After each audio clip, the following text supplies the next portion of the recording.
We have had a very important and impressive convention this week. The Reverend Al Sharpton has led us with clarity and precision, and on the strength of his own engagement in the political arena, we have been fortunate to have all of the candidates of the Democratic Party visit us. It is my pleasure then to present our president, the Reverend Al Sharpton, president of the National Action Network, at this time.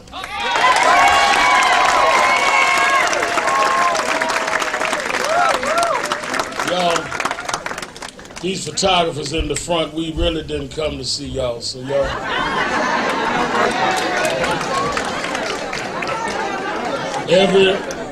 Yeah.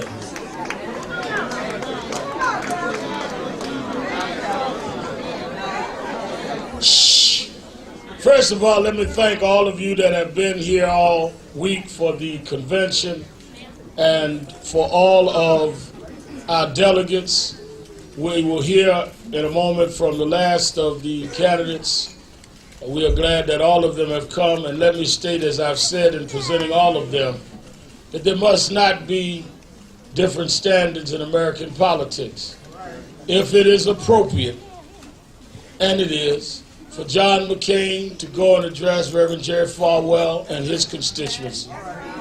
If it is appropriate, and it is, for Rudolph Giuliani to go to Pat Robertson and his constituency. It should not even be questioned whether Hillary Clinton or John Edwards or Senator Barack Obama ought to come to our convention. We must have a nation that everybody is in the discussion.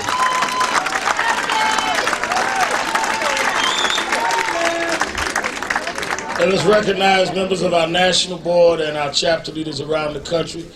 It is my honor to introduce to you a young man. I call him young because we ain't that far apart. In fact, Ed was older than both of us, right? And they called him the young guy. A young man I met several years ago as he began running his race for Senate. And he is a man that has stirred a lot of excitement and passion in the American political establishment and, more important, the masses. As we embark on a new century, it is important to us that we have leadership in this country that understands the people of the country, not just the powers that be. And I want to say, everybody's saying, which way are we going to go? Any one of the 6 candidates running would be better to me than the one that presently sits in the White House.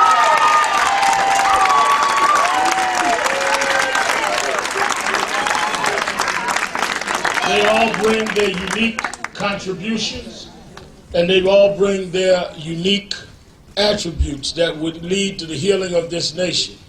None more distinguished than the next speaker, someone I've gotten to know over the last few months. We've spent a lot of time talking by phone, a couple of times in person. He's a man that is candid. He's a man with vision. He's a man that I feel can earn the trust of people.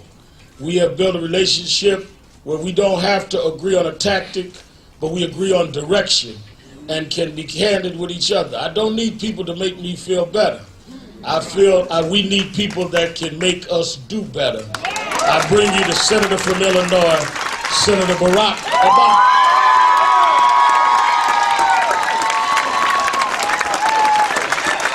Thank you. Thank you so much. Thank you. Thank you. Thank you, guys. Thank you. Thank you. Thank you very much. Thank you. Thank you, everybody. Thank you so much.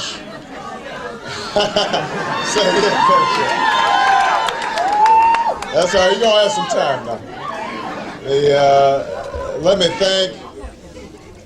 Let me thank Charlie King, Dr. Richardson. Most of all, let me thank Reverend Al Sharpton for bringing us all here together today in the Urban Action Network. I am proud to be a candidate for the presidency of the United States of America. But I am mindful that I wouldn't be here if it had not been for Reverend Al Sharpton running for president. and Carol Moseley Brown running for president, and Jesse Jackson running for president, and Shirley Chisholm running for president. They paved the way, and I stand on their shoulders. And I'm proud to acknowledge that debt that I owe. I appreciate Reverend Sharpton for being a voice for the voiceless and a champion for the dispossessed.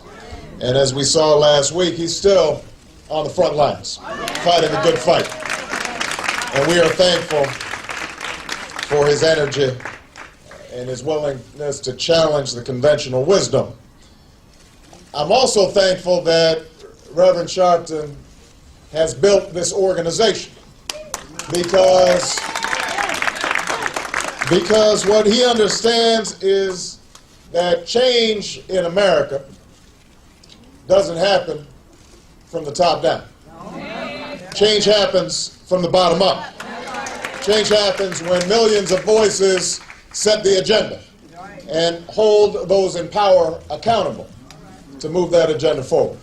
And that's why I'm so proud to have an opportunity to address all of you here today. And I congratulate all the grassroots activists, all the folks in the neighborhoods on a day-in, day-out basis who are knocking on doors and making phone calls and standing on picket lines and stirring things up. Because without that activism at the local level, we're not going to bring about any change at the national level.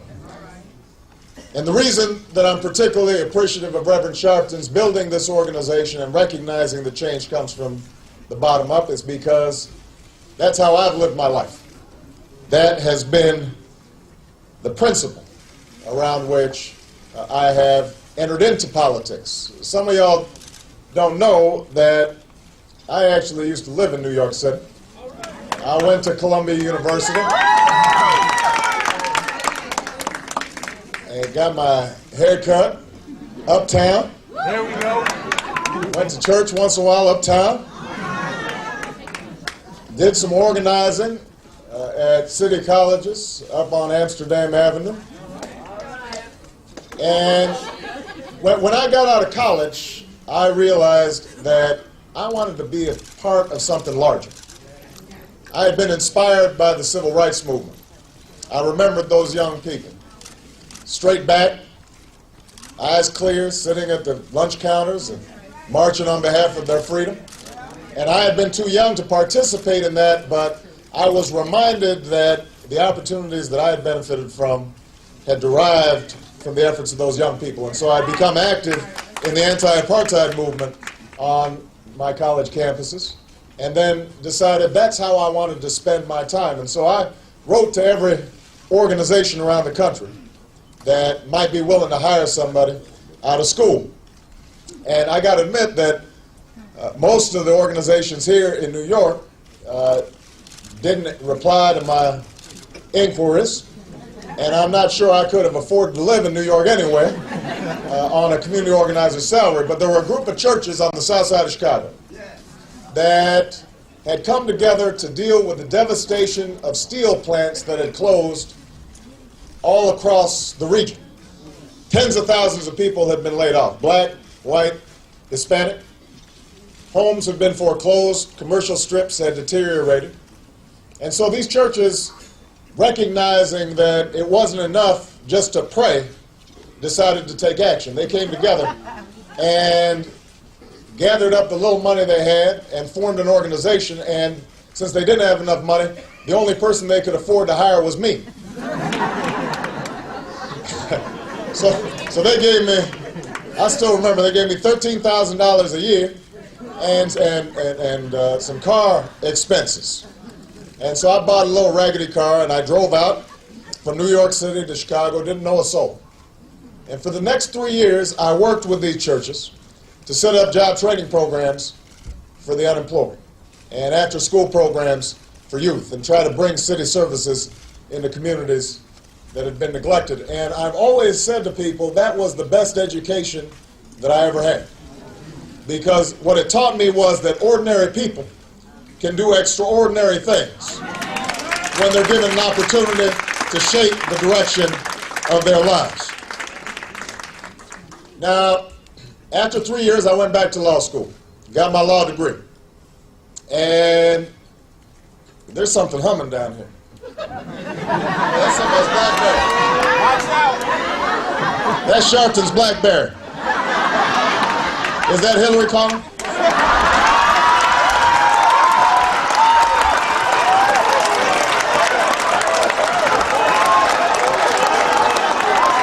I was just checking.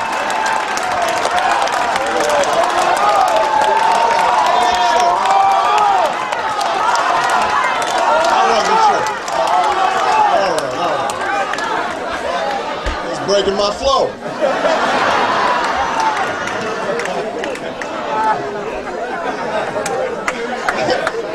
Russ says it was my wife. She tells me what groceries I got to bring home tonight. All right, where was I? I was at law school. Southside, $13,000, went to law school. Came back, and because I had done well in law school, I had an option to go to some of the Wall Street firms and make a lot of money, but I decided I still believed in that principle of working at the grassroots level. So I spent the first year out of law school organizing a voter registration drive and registering 150,000 new voters to help Democrats get elected in 1992. And then I started a civil rights practice, and I represented people who didn't have a voice, represented folks who had been discriminated against on the job, African Americans and Hispanics and women, represented African Americans whose votes had not been properly counted and who did not have an opportunity to meaningfully participate in the political process. I started teaching constitutional law, seminars on race and the law at the University of Chicago Law School. And after a few years, a Senate seat where I lived opened up. And some people asked me, because they knew of my community activism, whether I'd be interested in running for the state Senate. And I did what every wise man does under such circumstances. I prayed on it, and I asked my wife. Amen. And after consulting those two higher powers, I did what every first-time candidate does, which is I talked to every person who would listen to me. So I'd go around and I'd go to the PTA meetings and I'd go to the block parties, I'd go to the barber shops and beauty shops, and everywhere I went I'd hand out literature and folks would look at it and they'd say, okay, so you're running for Senate. They'd have two questions for me. First question, where did you get this funny name Barack Obama? Although they wouldn't say it right, and they'd call me Alabama. Or they'd call me Yo Mama.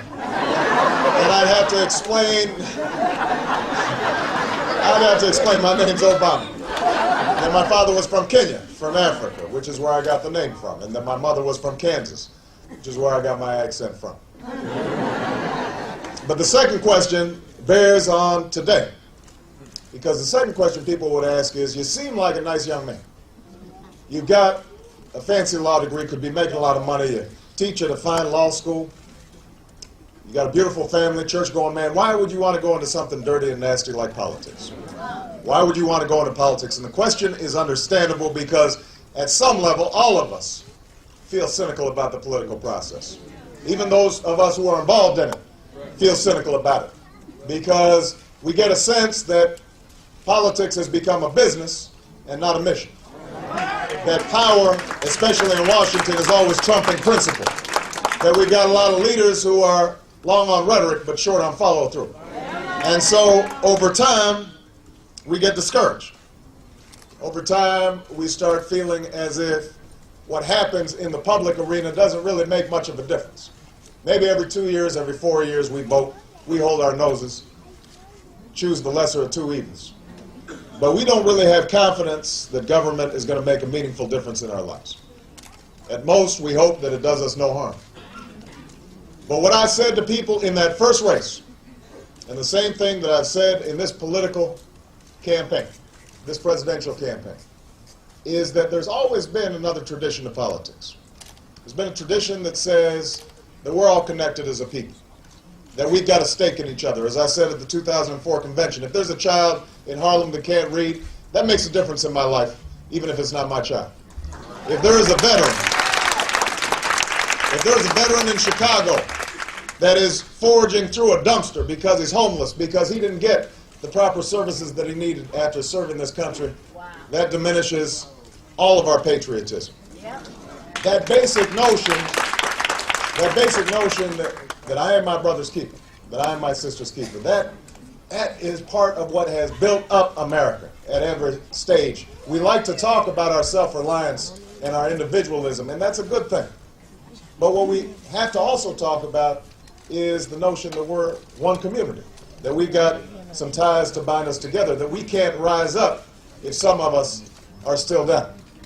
And it's that principle that got me into politics in the first place, and that's the reason that I'm running for the presidency. Now, Reverend Al mentioned that he and I have had some conversations.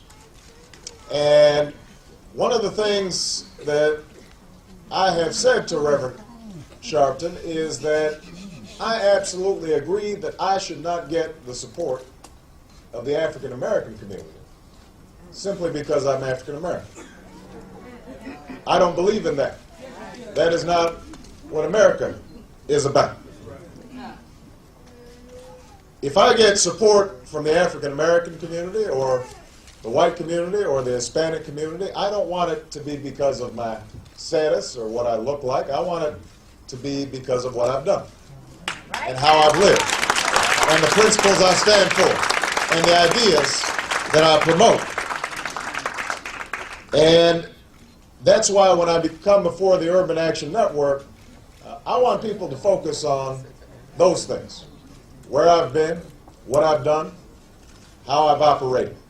Because the fact of the matter is that I have not just walked the walk. I have not just talked the talk. I have walked the walk throughout my life. You know, these issues that the Urban Action Network talks about.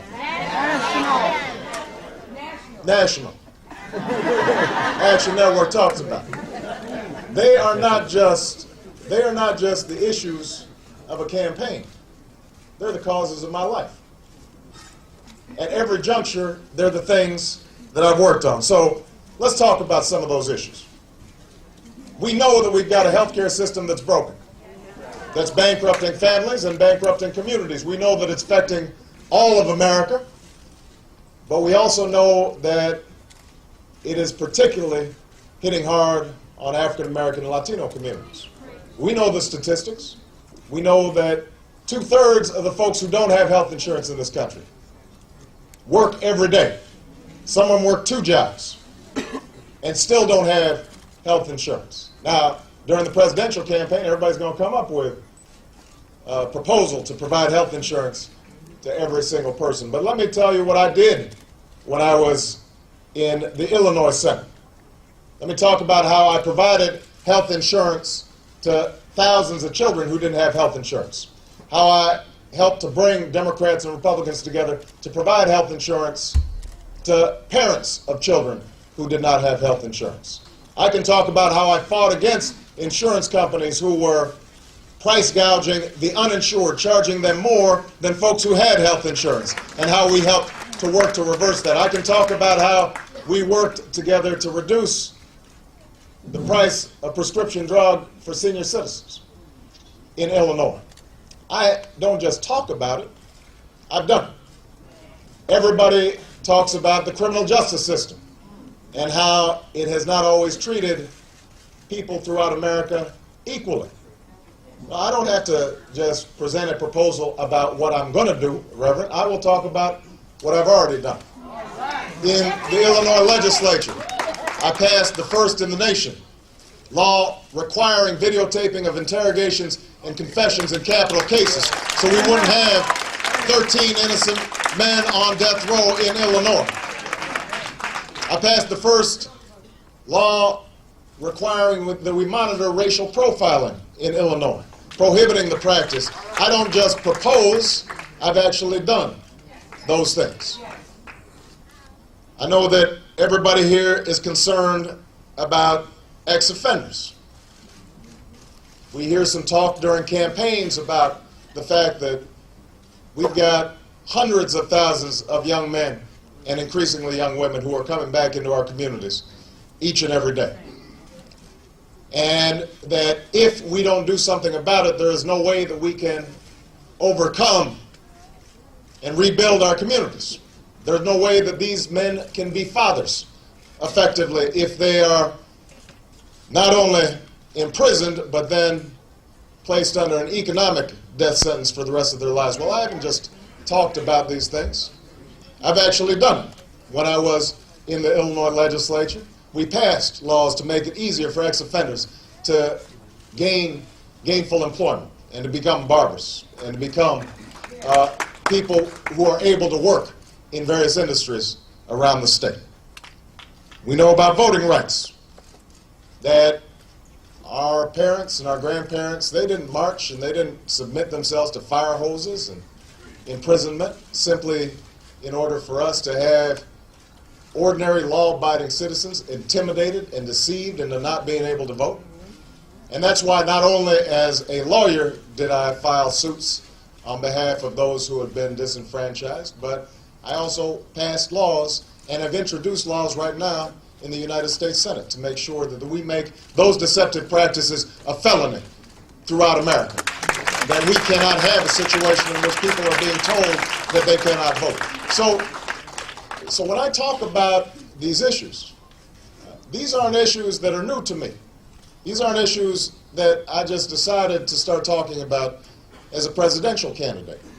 And I think it is important for everybody who is in this network to examine people's track records and make certain that they know that everybody's track record.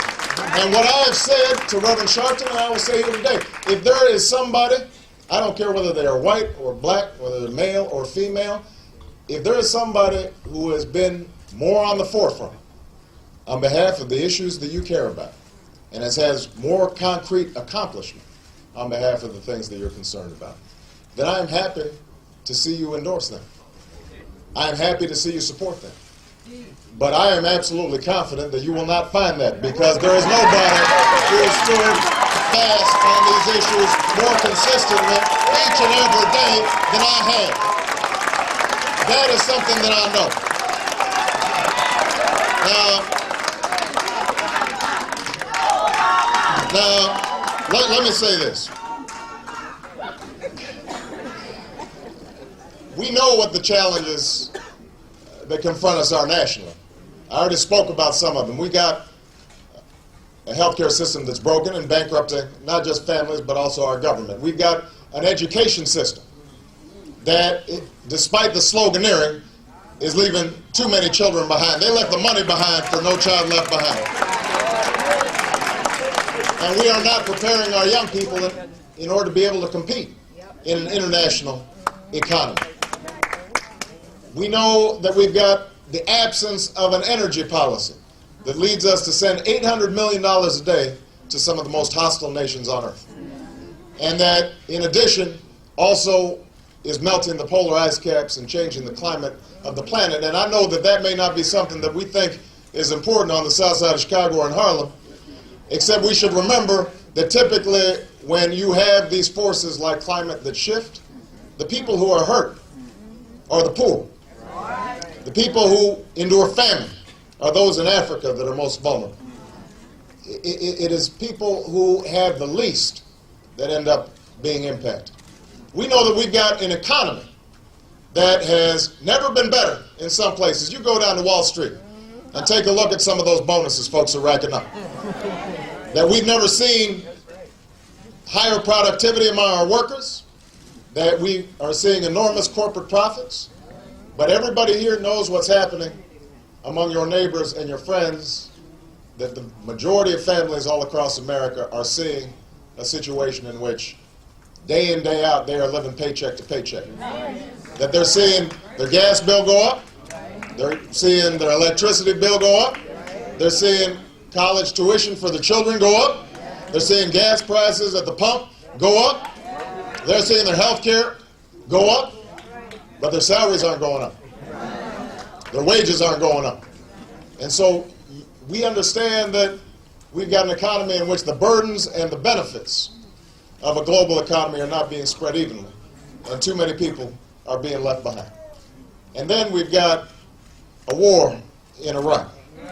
a war that should have never been authorized, a war that should have never been waged, a war that's costing us $500 billion, a war that's cost us over 33,000 lives, and that has made us less safe, that has diminished our standing around the world.